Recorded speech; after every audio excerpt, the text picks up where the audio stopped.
When you look at the map of Greenland, you see a massive landmass nearly 4 times the size of France, covered in ice and seemingly empty. What you don't immediately see is a population of just 56,000 people, mostly indigenous Inuit, living in small communities scattered across one of the most remote places on Earth. But this weekend, that small population did something that caught the attention of the entire world. They told the most powerful military force in human history to back off. The confrontation began not with military posturing or diplomatic cables, but with something much more modern and much more inflammatory: a social media post. Katie Miller, the wife of Trump's Deputy Chief of Staff Stephen Miller, posted an image on X showing the American flag superimposed over a map of Greenland with a single word caption, "Soon."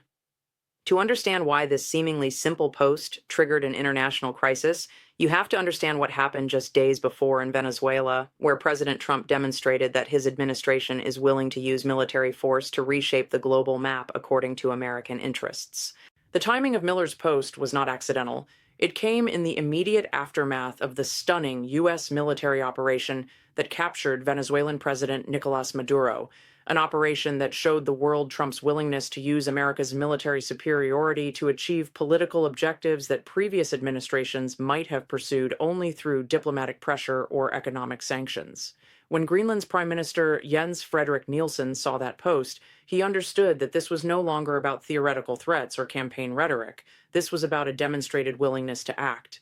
Nielsen's response was immediate and unequivocal. In a Facebook post that has since been translated into dozens of languages, he wrote, "No more pressure, no more hints, no more fantasies about annexation. We are a people, a land, and democracy. This has to be respected, especially by close and loyal friends." But it was the next line that truly captured global attention. When the President of the United States talks about "we need Greenland" and connects us with Venezuela and military intervention, it's not just wrong, it's disrespectful. To understand the courage required for those words, you need to understand the vast disparity in power between the two entities involved in this confrontation. The United States military has a budget of over $800 billion annually.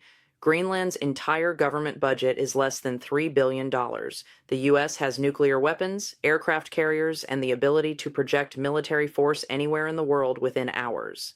Greenland has a population smaller than many American suburbs and a police force that numbers in the hundreds, not thousands. But Nielsen wasn't just speaking as the leader of a small territory. He was invoking something much more powerful than military might: the principle of self-determination. When he said "we are a people," he was drawing on decades of international law that recognize the right of peoples to determine their own political status, regardless of the size of their population or the wealth of their territory. It's a principle that the United States itself was founded upon, and one that has been central to American rhetoric about democracy and freedom for centuries. The historical context makes this confrontation particularly striking. Greenland has been part of the Danish kingdom since the early 18th century, but it achieved home rule in 1979 and has been gradually assuming more control over its own affairs ever since. The population is overwhelmingly indigenous, descendants of peoples who have lived on this land for thousands of years before any European power ever dreamed of claiming sovereignty over Arctic territories. When Nielsen speaks of respecting a people, he's speaking not just as a politician, but as a representative of a culture and a way of life that predates the political boundaries drawn by distant powers. Trump's interest in Greenland is not new, but the context in which he's now pursuing it represents a fundamental shift in approach. During his first presidency, his inquiries about purchasing Greenland were met with bemused rejection from Danish officials who treated the idea as an eccentric curiosity rather than a serious policy proposal. But the Venezuela operation has changed the calculus entirely when Trump now says, "We need Greenland from the standpoint of national security," and Denmark is not going to be able to do it, and he's not making an offer to buy. He's making a demand backed by demonstrated military capability. The strategic importance of Greenland has been growing for years, driven by climate change and geopolitical competition.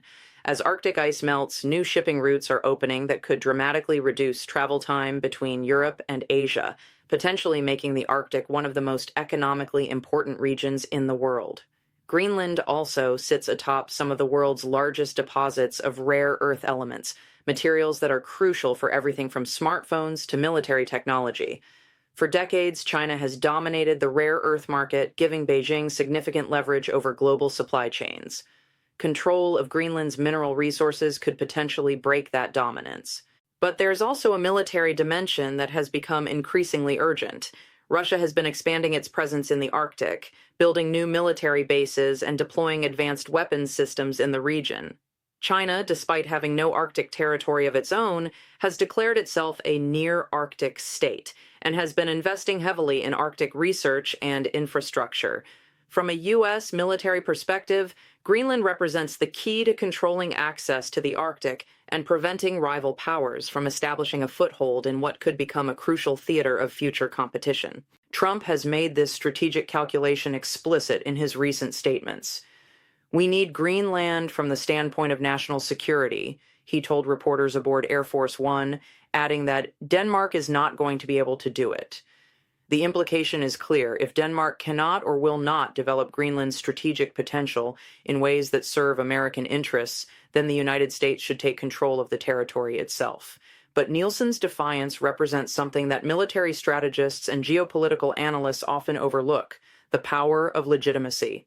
Throughout history, the most successful resistance movements have been those that could claim to represent the authentic will of a people against foreign domination. Nielsen is not just rejecting American demands, he's doing so from a position of moral authority that resonates far beyond Greenland's borders. Consider the language he chose. "We are not an object of superpower rhetoric." This was a direct challenge to the way great powers typically discuss smaller territories and populations. In the discourse of geopolitics, places like Greenland are often treated as strategic assets to be controlled, resources to be exploited, or geographic features to be secured. But Nielsen insisted on being seen as something more fundamental: a people with agency, with rights, and with the capacity to determine their own future. The Danish government's response has been equally firm but necessarily more diplomatic, given Denmark's status as a NATO ally of the United States.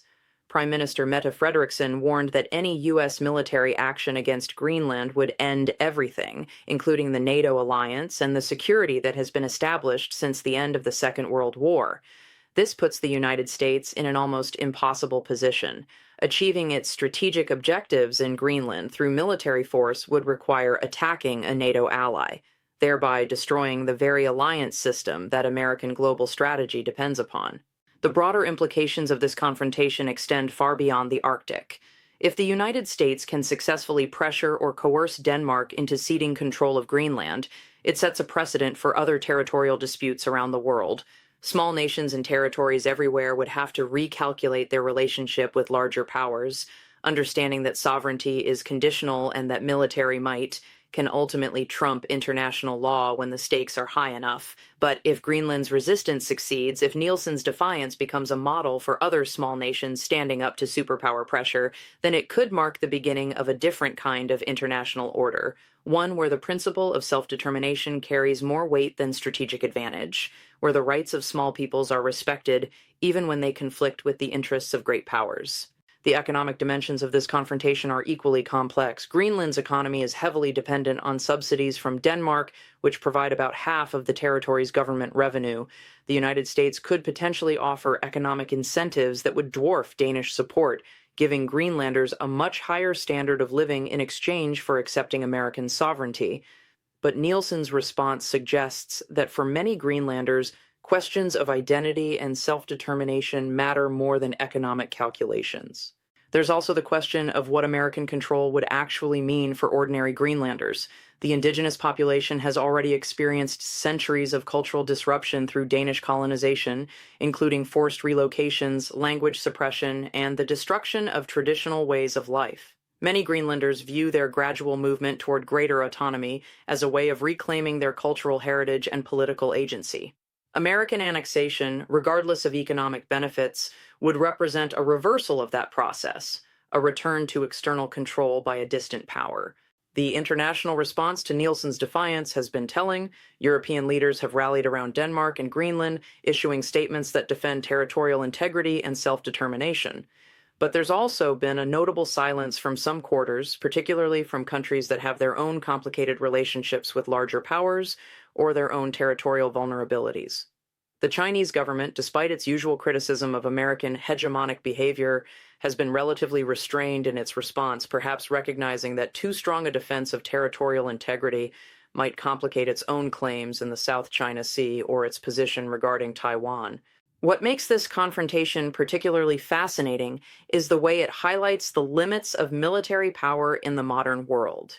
The United States has the capability to occupy Greenland militarily, just as it demonstrated the capability to remove Maduro from power in Venezuela, but the costs of doing so in terms of international legitimacy, alliance relationships, and domestic political support could be enormous. Military power remains the ultimate arbiter of international disputes, but it operates within constraints that are political, economic, and moral as much as they are tactical. Nielsen's strategy appears to be based on making those constraints as visible and as costly as possible.